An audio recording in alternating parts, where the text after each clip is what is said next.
dipersembahkan oleh Pemirsa, Anda masih dalam acara 60 Minutes with Erzaldi Rosman, Gubernur Bangka Belitung. Pak Gubernur, ini kan pariwisata akan menjadi salah satu leading sektor.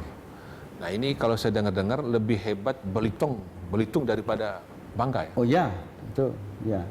Tapi itulah adanya, dan memang harus kita dorong Belitung.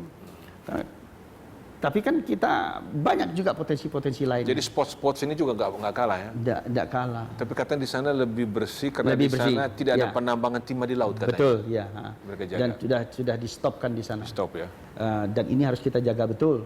Dan kita harus dorong terus Belitung untuk berkembang pariwisatanya, ya. Kita dukung, tetapi dalam strategi, ya, dalam strategi kepariwisataan kita, Pak, tetap dua pulau ini harus saling mendukung. Karena kalau dia tidak saling mendukung, kita tidak bisa bicara hanya Belitung saja, Pak. Banyak pulau lainnya lagi. Ketika kita bicara Belitung, kita harus bicara Bangka. Inilah konektivitas antara Bangka dan Belitung. Saling mendukung. Dua pulau ini harus saling menjadi magnet keduanya. Letaknya cukup jauh juga ternyata ya. Sebetulnya tidak juga, Pak. Kalau jalan pakai perahu, Pesawat? Oh, kalau pesawat sejam katanya. Pesawat 25 menit. 2 menit ya? 25 menit. Tek tunggu Iya, lagi. kalau pakai yang Sriwijaya ya. Ya. Kalau pakai Wings yang baling-baling ATR itu 35 menit. Terus kita nikmati aja kalau menurut saya, Pak. Sekarang kalau kita misal dari ujung selatan Pulau Bangka ke Pulau Belitung, kita bisa mampir 4 pulau. Lepar, Pongo, Selat Nasi. Ketiga pulau ini sangat luar biasa. Dan lautnya bersih. Sangat bersih. Dan kita lihat nanti lewat Alki, Pak. Lewat Alki. Dan sini potensi ikannya sangat luar biasa. Terlebih lagi cumi-cuminya. Cumi-cumi Bangka itu dari antara Pulau Bangka dan Pulau Belitung ini, Pak. Dan di antara Pulau Bangka dan Pulau Belitung ini memiliki sejarah yang saling keterkaitannya ada terhadap jalur sutra. Iya. Di antara Pulau Bangka dan Belitung ini banyak kapal-kapal tenggelam. Harta-harta karun itu banyak di sini, Pak. Dan ini menjadi salah satu atraksi juga. Tapi sayang terlalu banyak juga dicuri-curi kawan. Harta karun itu bisa dilihat. Oh enggak, titiknya ada. Memang harta karun paling besar itu apa sih yang ada? Oh mohon maaf Pak, kadang-kadang dari Cina piring ini Pak. Yang zaman dulu. Kalau orang sangat pencinta barang antik, satu gelas ini nilainya 1 miliar. Itu sudah kira-kira berapa ratus tahun lalu ya kalau kapal-kapal tenggelam begitu? Zaman perang Panglima Cheng Ho. Berapa tahun itu? Iya. Cheng Ho kan banyak. armadanya pernah ke sini, Pak. Betul. Dan antara Bangka Belitung ini banyak perampok dulunya.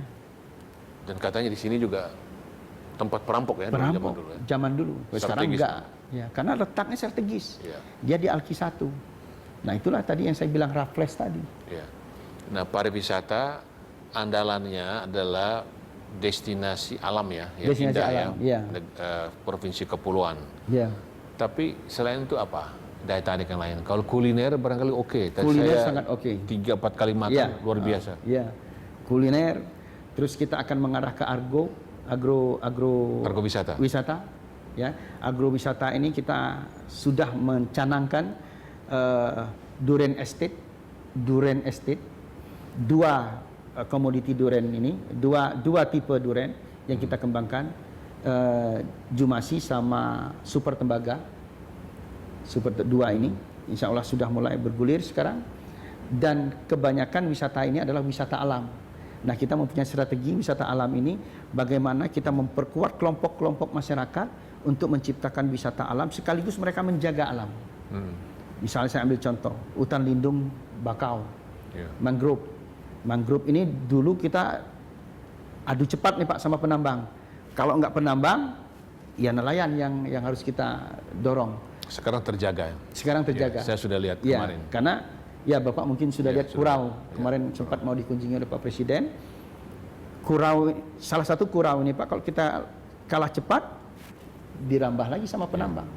Nah sekarang kita berdayakan mereka dengan cara mereka kita berikan hak mengelola dan kita kasih mereka pengelolaan kepiting bakau dan kita buat aturan mereka boleh panen kepiting bakau berapa banyak selama 1 minggu dan hiduplah mereka.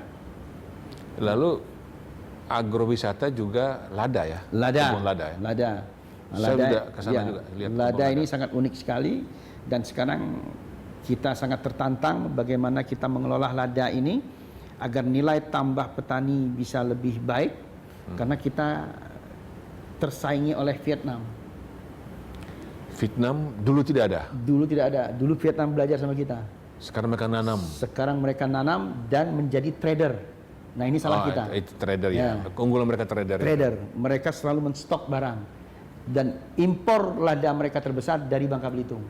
Tetapi mereka pengekspor lada terbesar dunia.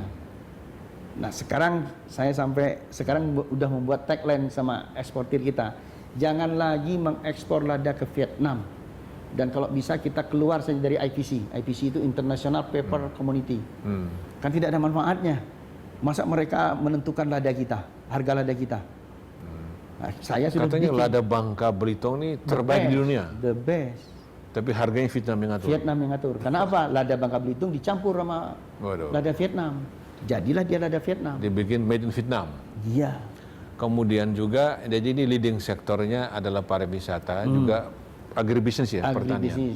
Tapi juga perikan, katanya mau dorong besar-besaran tambak udang. Tambak udang. Kenapa? Di era pandemi ini, komoditi udang adalah komoditi yang paling aman, yang bayarnya masih besar. Aman dalam sisi apa? Aman. Permintaan besar. Permintaan besar. Harga bagus. Hasil cepat. Walaupun COVID orang tetap makan. Tidak pengaruh. Bahkan harus makan bergizi. Betul. Nutrisi tinggi dan itu udang. Jadi yang paling aman sekarang adalah pertanian, perikanan. Dua ini harus kita genjot. Ya. Dan memang 2019 sudah kelihatan kontribusi agribisnis di Bangka Belitung tertinggi pertanian. Pertanian nomor 1 ya. Nomor 2 baru industri pengolahan. Nah, saya pikir udah leading sektor. Nah, udang itu memang potensinya besar. Besar. Kalau tambang udang ya daerah saya di Flores karena itu padang garam, itu tambak udang bisa. Tapi sini memang ada padang-padang begitu. Enggak ada. Jadi tambak udang di mana? Tambak udang hampir di setiap kabupaten kota, kecuali Pangkal Pinang. Ada. Itu di dekat Bako atau di mana? Oh enggak. Dia di pinggir-pinggir pantai, ada yang pantai-pantai yang tidak ada bakau, mereka bikin tambak udang. Karena pH airnya ini sangat bagus. Dia kan langsung berhadapan dengan Laut Cina Selatan. Kecuali yang di sebelah Sumatera, itu memang nggak bagus. Ini ya. Dan garis pantai kita kan panjang sekali, Pak. Ini yang mau transformasi ke leading sektor ya. Nah, pemirsa, bagaimana strategi dari Pak Gubernur buat Bangka Belitung ke depan? Kami akan berdiskusi setelah jeda berikut.